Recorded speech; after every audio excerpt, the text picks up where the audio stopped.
Fala galera, tudo bem? Sejam muito bem-vindos ao meu canal, muito prazer. Meu nome é Rafael Torres, sou professor de redação e esse é o Redação Nota 1000.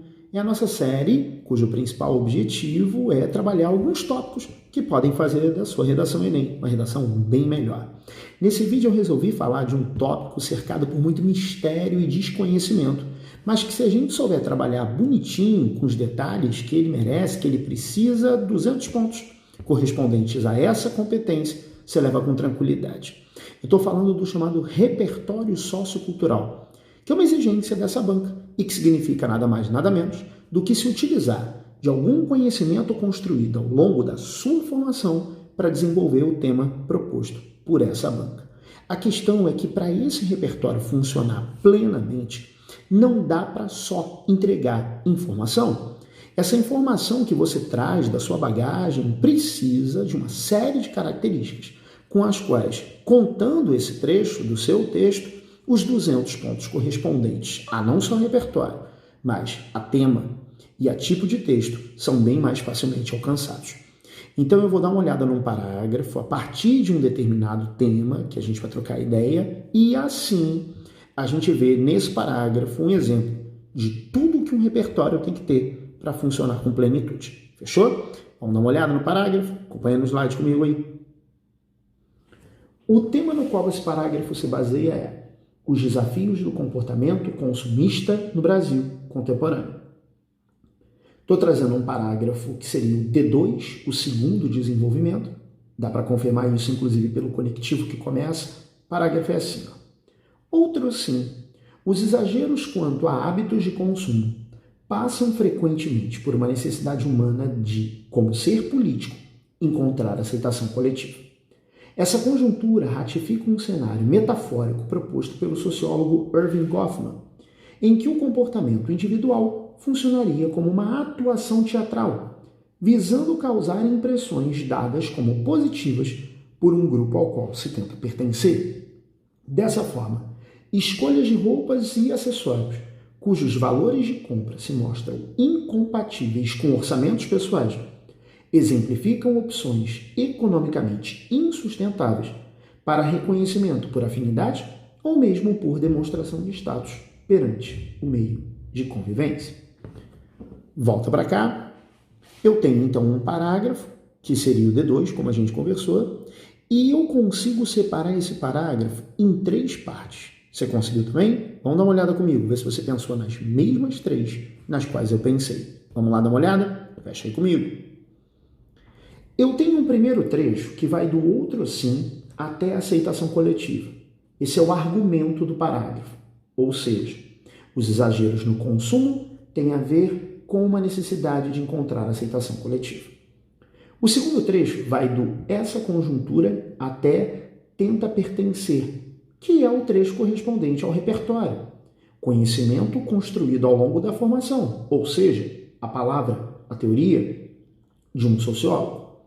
E a terceira parte vai do dessa forma até convivência, uma exemplificação daquilo que se debateu até então.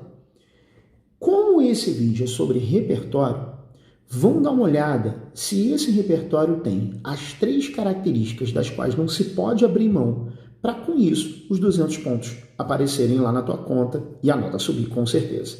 Vamos dar uma olhada? Vê se você encontra os elementos dos quais eu vou falar.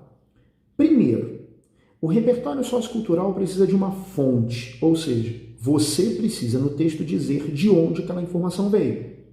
Tem fonte? Tem, lógico que tem. O sociólogo Erving Goffman é a fonte do que se expôs, beleza? Então, primeiro elemento, fonte. Segundo elemento que a banca cobra quanto à existência no repertório é o que a gente chama de pertinência.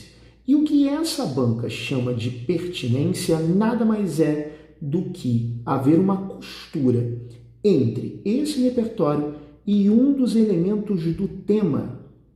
Se o tema é os desafios do comportamento consumista no Brasil contemporâneo, o repertório do Goffman usa inclusive a palavra comportamento. Então está confirmado, até pela repetição da palavra do tema, mas poderia ser uma outra associada, não necessariamente a mesma, a gente confirma com isso que houve pertinência. Então, pertinência é a costura do repertório a alguma das partes do tema. Mas para esse repertório ficar 100%, está faltando um item, que é a questão do uso produtivo. E o que seria o uso produtivo? Vincular o repertório à discussão proposta. Espera aí, o argumento do parágrafo é: compra-se muito com vistas a encontrar aceitação coletiva. O repertório do Goffman está falando sobre uma atuação teatral visando causar impressões dadas como positivas por um grupo ao qual se tenta pertencer. Se o argumento fala de aceitação coletiva e o Goffman fala a respeito de impressões positivas para tentar pertencer a um grupo, está conectado com o argumento que foi colocado. Ou seja, o repertório aqui listado conta com os 3 elementos. E por isso, se esses 3 elementos forem acompanhados de uma redação que atende ao tema, forem acompanhados de uma redação que tem as 3 partes que se esperam de uma dissertação, 200 pontos na competência 2, sem a menor dúvida. Então, fonte, dizer de onde a informação veio. Pertinência, costura com alguma parte do tema.